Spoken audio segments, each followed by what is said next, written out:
grow wonderfully. As you see, my fish filters for my aquarium are disgusting. But if you think of it another way, they're wonderful because this will feed my plants wonderfully without overfeeding them.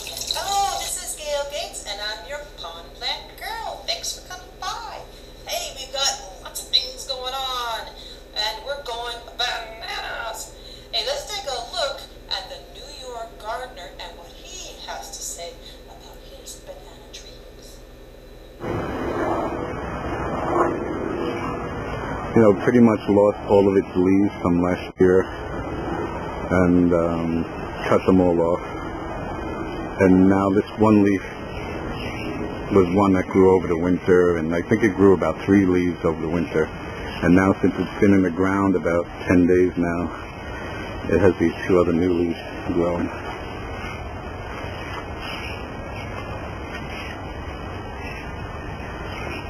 So yeah. Last year I had it in a pot in a shady location, and the plant didn't do as well as I wanted. But now that it's in the ground, it will get huge. And now I'm in the backyard. Here's another 2 banana plants that I let go dormant. This is a real interesting one. This pattern to the leaf. But I let them go dormant over the winter. This is stalks from last year. This one is turning green. This plant here has a secondary stalk, which is this cute little plant next to it. But they survive the winter. They have a nice fleshy root, so they do alright if you let them go dormant.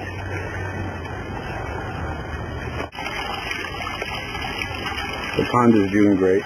No birds have been around to attack the fish so far.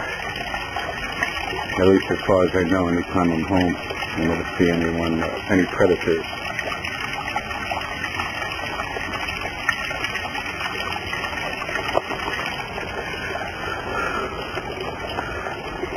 So that's it. Just wanted to say hi. I'm sweating like anything. It's going to be about 100 degrees today. And of course I look like a mess in this video, but I at least wanted to make a video and say that I haven't given up on YouTube completely, and I'll see you around. Well, thanks so much. That was fantastic. Now, if he can grow banana trees in upstate New York, think of what you can do at your place. Well, I want to talk to you about avocados. And, you know, a lot of people try to grow the avocados with the toothpicks, but it doesn't seem to work. And this is why you get patient. Anyway, you take your pit out of your avocado, and you can use it right out of the grocery store. And dry it in your kitchen window, and when it seems kind of dry and crackly, and, you know, stuff starts to fall off, don't stick it with a toothpick in the water. That's what you do with potatoes. So with avocado, you want to stick it in a container, plastic, not paper, because paper will rot with the water after a while. Stick it in a plastic container, and this is a potato salad container. Well, with some potting soil, and put it in, and keep it wet. No holes at the bottom. Just keep it wet, and it will, within a month or 2, the seed will start to crack open, and the roots will start to grow. And it might take a couple months, but you will get an avocado tree. And trust me, it works. I've done it 3 times. Alrighty then, let's talk about how to take care of these, your hands. Now don't get grossed out, but the first thing that I've been using for a long time is bag balm. And here's what it looks like. Okay, farmer's friend, bag balm. And it's greasy, it's like Vaseline, but it works great, and it takes care of those cracked cuticles that you often get when you're gardening and even working in an aquatic garden. Your hands get all cracked and icky. So, as you can see, I've used plenty of it. Bag balm. Another thing, if that grosses you out, that you can use is plain old-fashioned mineral oil. I use it on my face.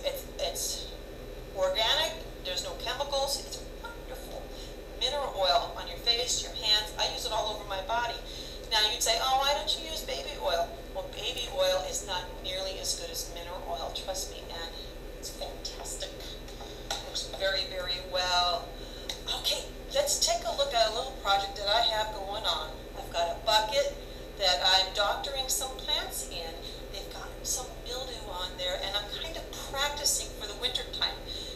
starting to get prepared for the winter.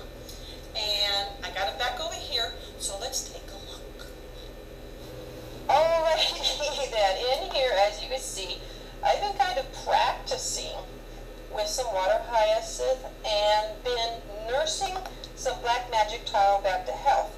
And that's because it's had some mildew on it, and so I found some spray in the hardware store. It's actually for roses, to take care of rose mildew.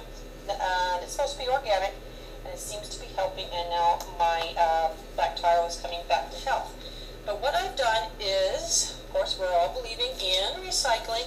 This stuff here is Pepsi bottles that I have flattened out in my hot driveway, and I have put it over a large bucket.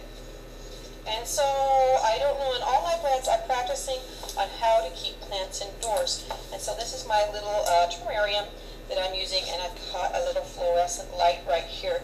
I've also purchased on eBay some lights that are specifically used for growing plants, and they're LCD lights. And I will show those to you as soon as I get them in a couple days. So there's my plants struggling, but they're cooking back to life.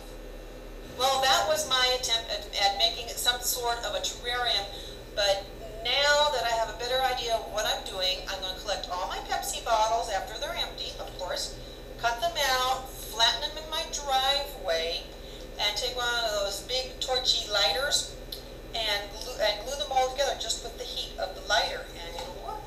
And once I get a big panel going, I'm going to cut it out and put it on top of my container for a terrarium.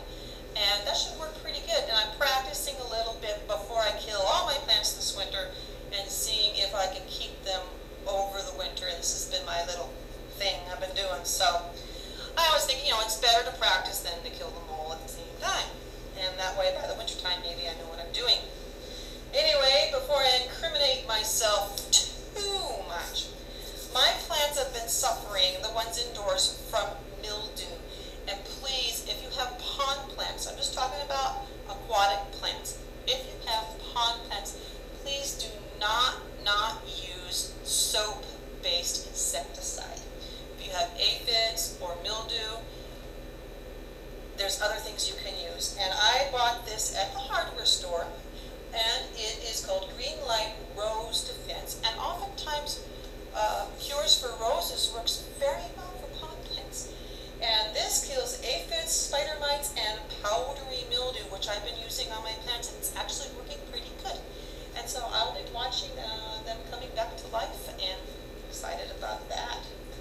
Well, that's it for now. I thank you so much for coming by. I appreciate everyone, all of your videos you've been sending me, your wonderful comments, and your emails too. Thank you so much, and I look forward to seeing you next time. Keep on being you. This is Gail. See you next time.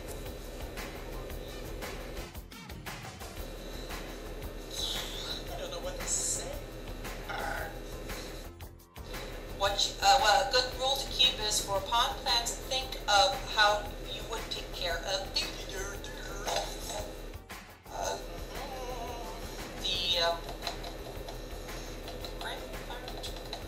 think about what the bleep. All right. Well, that's it for today.